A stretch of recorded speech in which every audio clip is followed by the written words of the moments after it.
Hey guys, welcome back to my channel. I'm Sonnet, the owner and creator behind Sonnet's Garden Blooms, and in today's video, you guys are getting a thrift to treasure. So I am taking items that I've had in my inventory or recently thrifted, and I am going to transform them in today's video. I can't wait to hear what you guys think. On a recent thrifting mission, I found this really cool tray. It was only $4.99, and actually I wanted to have this completely finished for Antique Acres, which did not happen.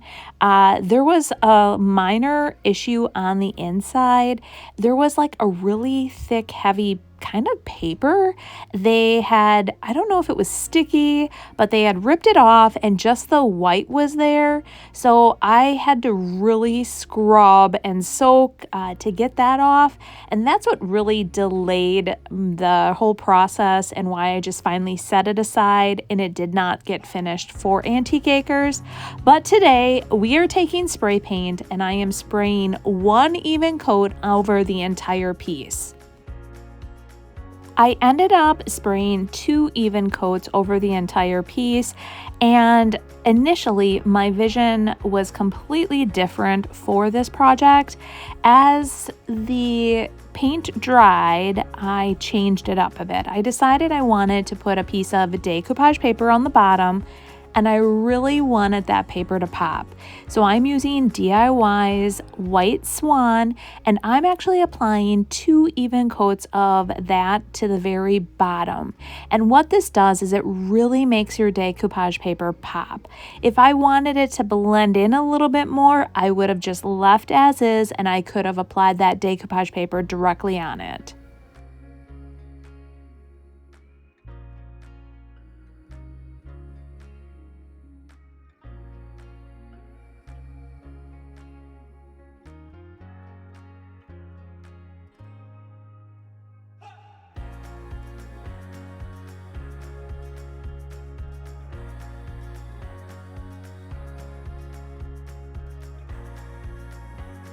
Now that the DIY paint is dry, I am taking recycled decoupage paper and I am setting it directly into it, and I am just finagling it all the way around. And the nice thing about the decoupage paper is that you can actually almost create like a crease exactly where you want to cut it, and that's what I'm doing. So I'm just taking my fingertip and again smoothing it out, and then taking my fingertip and then just creating a crease all the way around the entire perimeter. And then I take it out, I cut it with a really sharp scissors, and I just try to cut as even as I possibly can around the entire perimeter so that it is the exact same shape that I had traced out.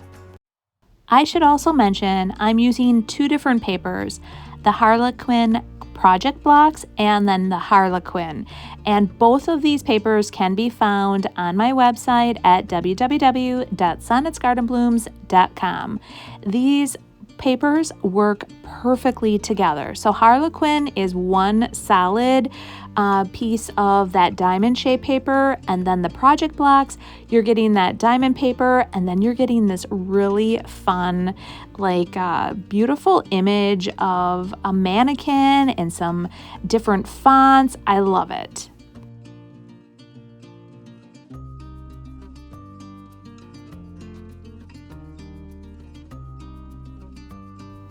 Now that I have the paper completely cut out, it's time to apply the decoupage paper. I am using liquid patina from DIY, and this is definitely my go-to decoupage medium. And I am just pulling the paper back and applying a starter strip. And I talk about this every time I use decoupage paper is I always start with a starter strip. It just helps you have better control over your project. You can place the decoupage paper down, and then it helps eliminate a lot of the wrinkles as well. So it just, again, I would always recommend using a starter strip. Once you get that placed and have that starter strip down, just pull that paper back and then work your way down. Now, my vision for this definitely changed. Initially, I was going to leave it all black. Then I decided to add the decoupage paper. I was actually going to layer my decoupage paper. But once I had that piece in there, I just really liked the look of it. I wanted to possibly add that mannequin, but then I'm like, sometimes simple is better. And by adding the mannequin, I could definitely limit those who may want to purchase this out of my booth. So all these products go into my booth afterwards.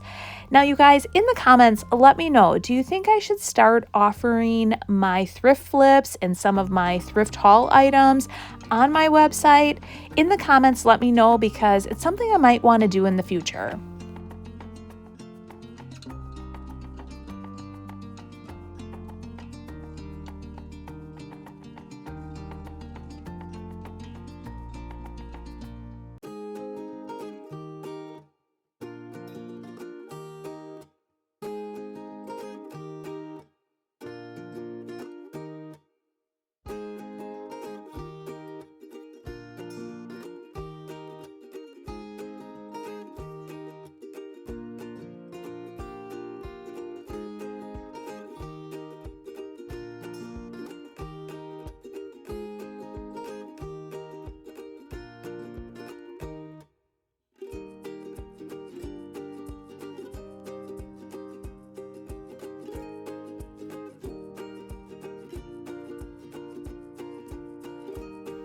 You guys know how much I love vintage books, and I just grab every single one I see. And I sometimes get some kickback because I love upcycling them, and not everybody just wants old vintage books lying around. So I grabbed this one. I don't think it's very valuable, or I say that now. Watch, I'll get something in the comments. But this is another project that my vision started one way and it completely transformed by the end of the project. So I knew that I wanted to apply a piece of decoupage paper to the front. I wanted to incorporate some of that wording. I have a transfer that I ended up getting from the IOD conference. The IOD sisters had a bunch of older transfers and different products left in the warehouse, and they let everyone that attended the conference just take a couple of those items. And it was a transfer that was retired quite a while ago. I believe it was called like ephemeral something, maybe wording or something like that. And honestly, you guys, it's so awesome. I have completed so many projects with it, but I need to use it up. So I wanted to use it on this project. Here's where things changed. I was initially going to somehow incorporate that diamond shape pattern on the front, and then I saw this little chunk of paper and I'm like, I love the font. I love that little box with some white wording in it. I just loved the look of that, and that's what I decided to do on the front. And I actually initially was just going to do the front, and then on the binding I was going to try to find a paint color, and then that's where I was going to incorporate some of that wording on the binding, and then that changed as well.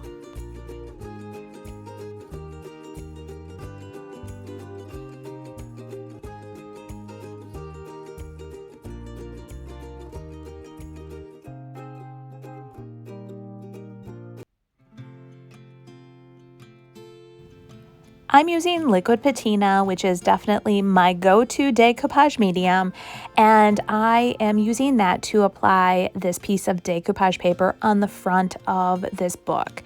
Again, I always love using that starter strip, so I apply just a thin layer of the liquid patina down, and then I lay down that piece of decoupage paper, smooth it out, and then work my way down. So as I was doing that, I kept brainstorming and trying to figure out how I wanted to incorporate that wording into this book. I thought maybe I could incorporate some of that wording on the front cover and then a bit on the binding. And then that's when it came to me that I wanted to wrap the entire book. So I was going to put this piece on the front. I'm going to let this dry. And then I'm going to take that Harlequin paper and I'm going to wrap the rest of the book and then just have a little piece of that wording right on the binding. So I'm going to apply the decoupage paper on the front. We're going to let that dry, and then I'm going to show you how I'm adding the Harlequin to the rest of the book. So what I'm going to do is apply the white paint again. I really want that Harlequin paper to pop off the book just like the front did. So again, one even coat of the white swan to both the binding and the back of the book, and then I'm going to let it dry, and then we're going to come back and apply the paper. What I do is I actually take the very edge and I line up that paper, and I'm trying to figure out exactly how I want it to lay on here. And the one thing I really loved about this is that there was like it looks like a water stain on the paper there, and I'm like, that just reminds me of an old book. I want to incorporate that. And so what I do is I cut around the entire piece. I always like to leave just a little bit of an overhang on the paper, just in case things move as I'm applying the decoupage paper. And I just rough cut it because in the end, I'm either going to sand away the excess or I'm going to wrap it around the rest of the book. So I start with basically laying this perfect. I'm going to add the liquid patina to the binding. I'm going to apply that portion of the paper first, and then I'm going to wrap the rest. So this is my starter strip for this piece, the binding. I'm going to lay that down, and then I am going to wrap the rest.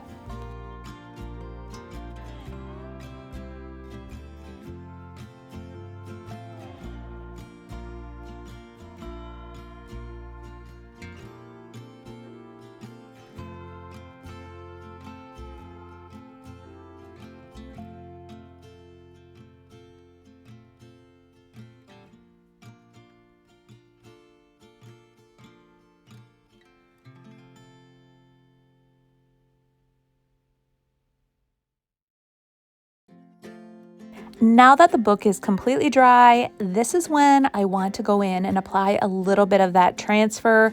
I looked at all the different wording, and honestly, I thought this was actually the coolest. It says historical styles, and I thought this book reminds me of being very stylish, and it could be historical. So what I'm doing is I am applying that right to the binding. Once I line it all up, I just take my hand and rub it all over, and then I take a transfer stick and I just start rubbing. And the key is, you guys, anytime you're applying a transfer, you want to make sure your paint is dry, or if you're applying it to like this decoupage paper, you want to make sure your paper is dry as well, or your transfer will not stick. You'll have some major problems. Ask me how I know, because I've experienced them. So just take tips from me versus learning the hard way.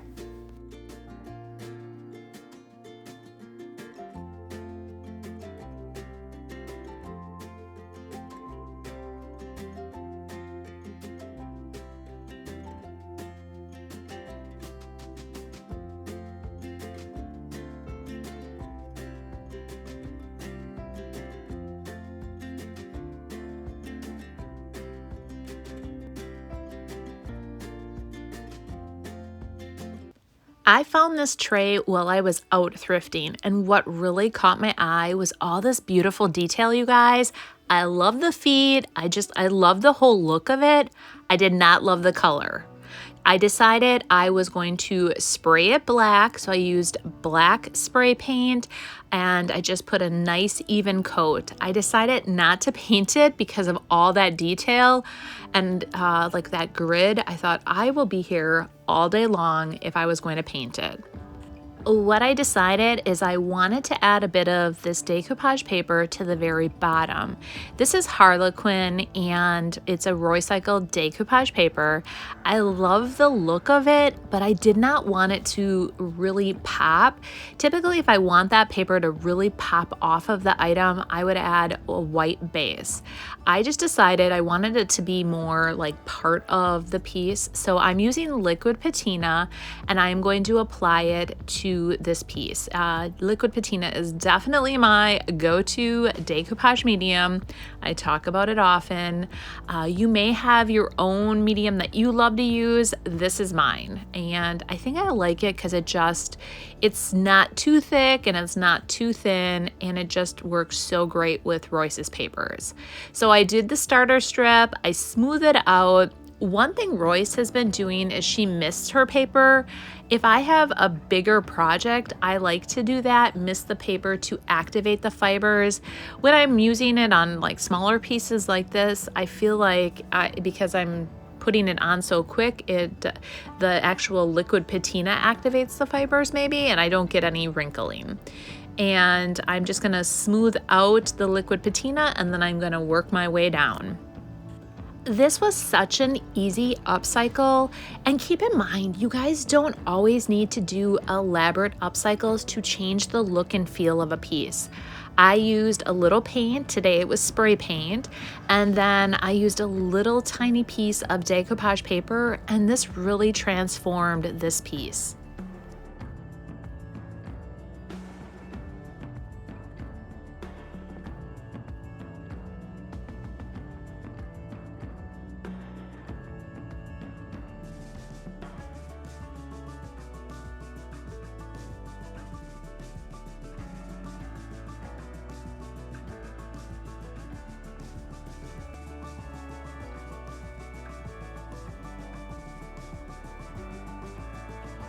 What did you guys think? Honestly, today was really a struggle. I was definitely on the struggle bus to get feeling creative.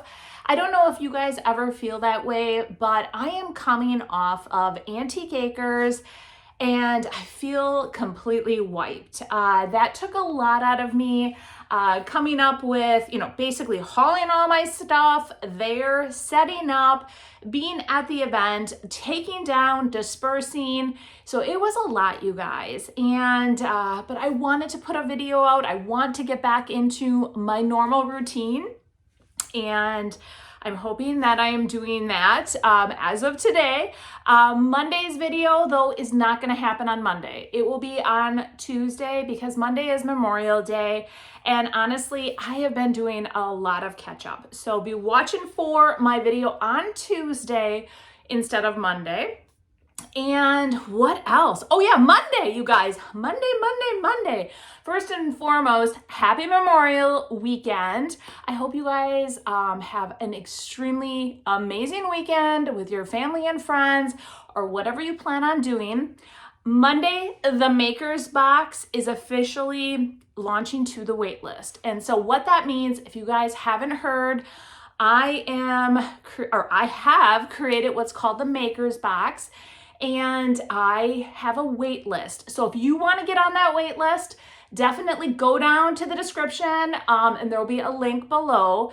Anyone on the wait list will get first dibs at the box. I am sending out an email on Monday at 7 a.m. It is pre-scheduled. So I do not have to worry about a thing, but everybody on that wait list will get that email. And if you are interested in signing up for the Makers Box, you can do so at that time. If there are any boxes left over at that point, then I am opening it up to everyone on Tuesday. So I'm super excited about it. I have put so much time and effort into curating this box. Oh my gosh, you guys, You are getting exclusive recycled papers you can't find anywhere else. You are getting exclusive The Painted Photographer rice papers that you can't find anywhere else. And then I'm going to curate the colors to go with those papers. And so you'll get 2 fusion paint colors, 2 DIY paint colors, and 1 Sweet Pickins milk paint, all in that box. The cost is $59 with a $9 flat rate shipping. So if you want to get on that list, link is below. The other thing I want to mention is that my event is going to be full pretty quick. Every single day, more and more people are signing up. If you haven't heard about my event, there is also a link below in the description. It is October 3rd through the 5th, and you have an option of doing a 2-day ticket or a 3-day. Also, if you are in the area, mark it on your calendar. The barn is open to the public, and I will have all the vendors in there, including myself. If you want to take a peek at what you'd be getting into, check out my last video. I did a recap of Antique Acres. That's where I'm hosting the October event. So anyways, lots going on, and I am ready for a nice weekend up north in Wisconsin at our cabin. And I just want to get on the boat, relax, and just enjoy some time with my family and friends. And, have a few tasty beverages and hit up some of the local establishments, do all the fun things that we do in northern Wisconsin. So you guys have yourselves a great weekend, and then we will see you next week. And like I said, be watching for that email. Bye.